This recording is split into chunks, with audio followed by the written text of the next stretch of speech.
Hello and welcome back to our course Data Analysis in Astronomy and Physics, Probability. This lecture is split in two parts. This is part A, where we introduce the concept of probability, and in part B, we will talk about conditional probabilities. On the right-hand side, you see the topics. For this lecture, we will start by introducing the concept of probability. We will talk about sample space sizes and combinatorics.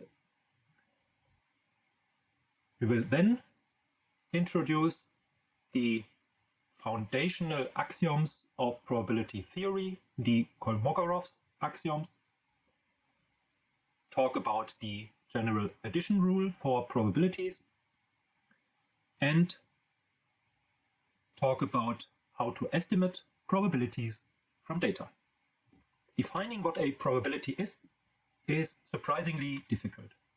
There are multiple ways to describe what probability means. It is basically motivated by the question, will a random event occur? This is also a subjective question. How certain are we that a particular event will occur? So generally speaking, probability is a numerical, quantitative formalization of our degree or intensity of belief. So this is an example that is very frequently used as a purely theoretical thought random experiment with a very well-defined setup, so casting a dice, flipping a coin, and the probability describes the statistical number of outcomes of an event that we consider divided by the number of all outcomes. So when we toss a fair coin twice, getting two heads in a row has a probability of 25%. And that's because there are four possible outcomes: heads, heads, heads, tails, tails, heads, and tails, tails, which are equally likely to occur, and so we can estimate the probability to be 25%. This is a very common frequentist's approach to probability. In this approach, it is claimed that the probability of a random event is described by the relative frequency of occurrence of an experiment's outcome. And the relative frequency approaches the real probability if we repeat the experiment very, very many times. And so the relative frequency is a good approximation of the probability.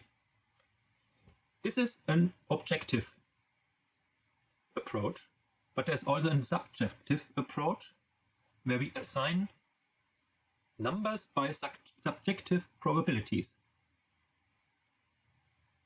The most popular view here is the Bayesian probability, where we include some individual expert knowledge together with experimental data to compute probabilities. And the expert knowledge is represented by some prior probability distribution that might vary from one person to the other.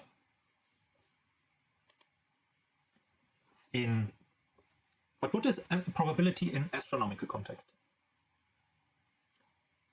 First of all, astronomical measurements are, as any measurements, subject to random measurement error. And in astronomy, this is also particularly true because we usually have no ability to set up an experiment in a particular way. We are usually limited to simply observe. We have almost never the option to rerun an experiment or an observation.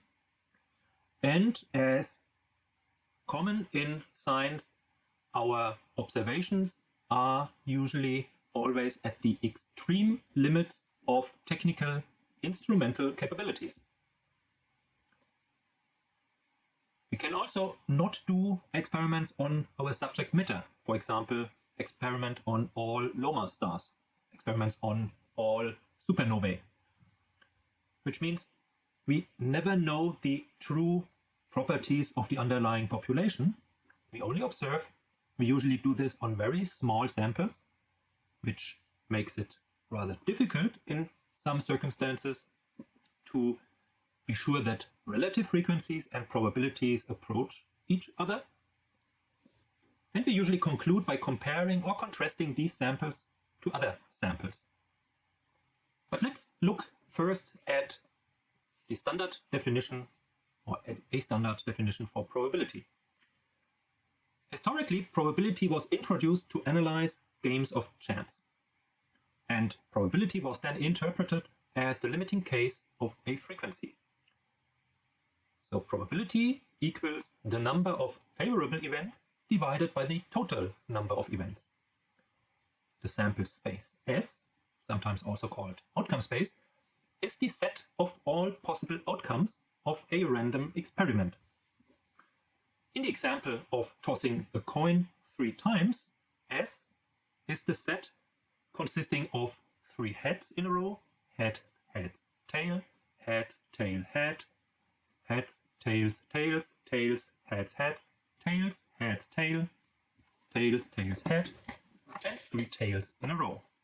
These are all possible combinations of the 3 individual outcomes of tossing a coin. An event E is a subset of the sample space.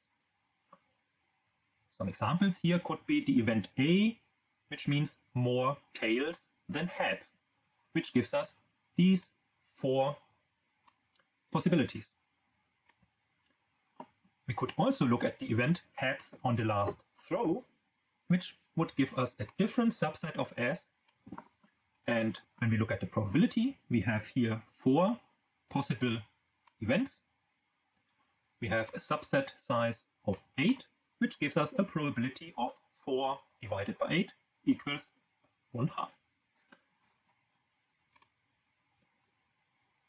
We can also build new events from old ones using regular set operations. A union B consists of all outcomes in event A or in event B, or in both. In our example, this gives us a subset of 6 favorable events when we take A union B. A intersection B consists of all outcomes that occur in A and B, which is these 3 outcomes. When we combine A minus B, then we look at outcomes that are in A but not in B. Sometimes this is also called relative complement. So in our example, this would be heads, heads, tails. We can construct the A complement set, which is the inverse outcome, so all outcomes that are not in A, which is the absolute complement, which are these 4 events. And then there is the empty set for the event which doesn't contain any outcomes.